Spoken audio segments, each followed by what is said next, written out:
Hey, what's up, you guys? Welcome and welcome back to my channel. So for this video, it's going to be actually a review of an arc that I received for a book called Death Card by Jasmine Smith. So pretty much I got this book, this arc through NetGalley, and I decided to read it, and I've had it for a little bit now, but I've been getting it more and more, reading into my arcs to get them finished. And I read through this one. I literally chewed through this book. Like I read maybe the first like 7 chapters in like a week or something like that, and then I read literally the other like 80% of the book in like 2 days. Like I did 50% of the book in like one day, pretty much. Um, but yeah, so I wanted to do a review of this book. So this first part is going to be spoiler free, and then the next part is going to be spoilers. So just keep in mind, I'll try to do the tag things at the bottom of the video to let you guys know, but I'll put like an insert going like this is spoiler free and this is spoiler filled. So yeah, so here we go with the review. So like I said, this book is called Death Card by Jasmine Smith. There's the book cover for it. The book cover that I have is just pretty much blank. So this is it. Death Card by Jasmine Smith. I got it through the Kindle. And I'm going to read the description for you guys. So if you guys see me reading over here, like this is my second monitor, so I'm just going to be reading off the description. So this is a dark contemporary fantasy featuring witchcraft, tarot, death, and a bit of romance that's perfect for fans of the Immortal Dark and Cinderella is Dead. And this is the description of the book.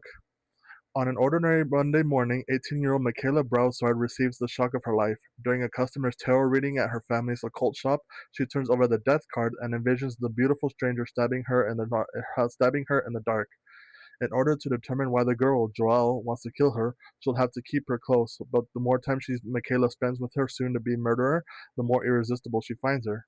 If an imminent death wish isn't worrisome enough, witches are turning up with their magic stolen, and it's clear some very dark magic is at work. Michaela, as the next witch queen of her coven, is tasked with figuring out who's behind the horrific acts, a mystery put her and her power to the test.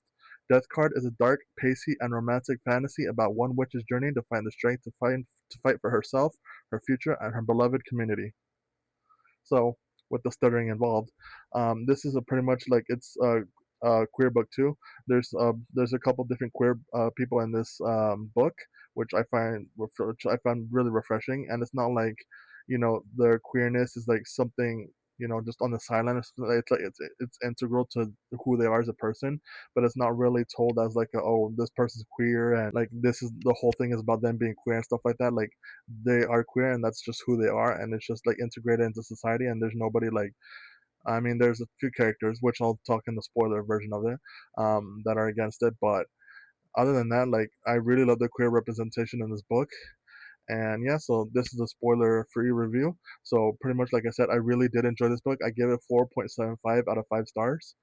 I enjoyed this book. I loved that there was like magic involved, but it wasn't just like kind of like Harry Potter magic or like any other type of magic. Like it's like the witchcraft magic that everybody knows as like witchcraft in the real world, but it's actually like come to life and it's actually like real in this universe.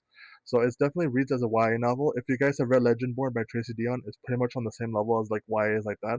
There are a few cuss words here and there, and there's a couple more cuss words in towards the end because I think they wanted to keep it more like YA at the beginning and then sort of let loose at the end is how I felt like it. So there are definitely a couple of cuss words in there, but I feel like they're placed really well, you know.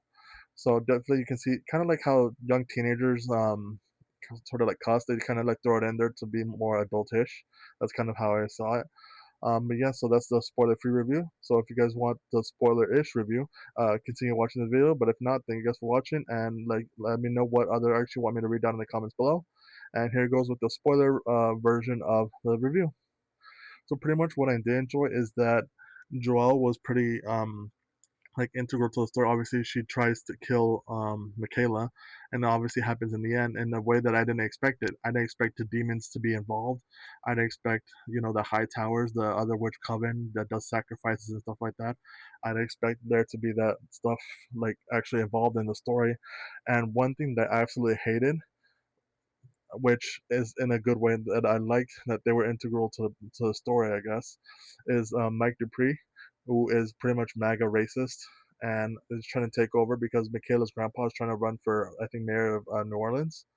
and Mike Dupree is like trying to, he's a conservative Republican, like pretty hateful person that's trying to take over the city and ruin people's lives and stuff like that.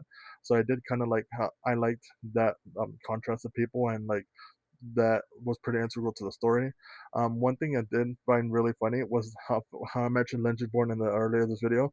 Legendborn was mentioned in the book as well, so it was just like a quick nod to Tracy Dion, which I really liked. Um, but like I said earlier, I did like the queer representation. I like the fact that Michaela's bi. I like the fact that Orion is, I'm assuming, gay. I like how they just sort of like, it's just sort of who they are, and nobody's like, oh, that person's a little different because he's gay or they're queer or whatever like that. And I really enjoyed that they were like, queerness was a part of like integral part of who they were, and I like how since they're twins, they're both queer, which I really liked, which was not like it's not really common to see. So I thought that was pretty awesome. And another thing that I liked is that they showed some of the background history of New Orleans as well, including all the magic and stuff like that, because obviously, magic is actually real in this world. And one thing that I just want more of everything, but I feel like the story ended in like how it should have ended. Like it feels like a one-off book. Now, if there's more sequels and stuff, obviously I'm gonna be reading them. But this feels like the story was just contained in this one book. So if you guys did want to read more of them, I guess support this author, Jasmine Smith, and support reading Death Card because I really did enjoy the book. But yeah, so that's my spoiler-ish review. I just wanted to add a few extra details to my spoiler-free review and just stating stuff like that. But yeah, thank you guys so much for watching this video. If you guys like this, make sure to hit the like, make sure to subscribe for more videos like this, and make sure to comment what other books you want me to read so I can do reviews of down in the comment section down below. And all my other socials will be linked in the description. And I guess I'll see you in the next video. Thanks for watching. Peace.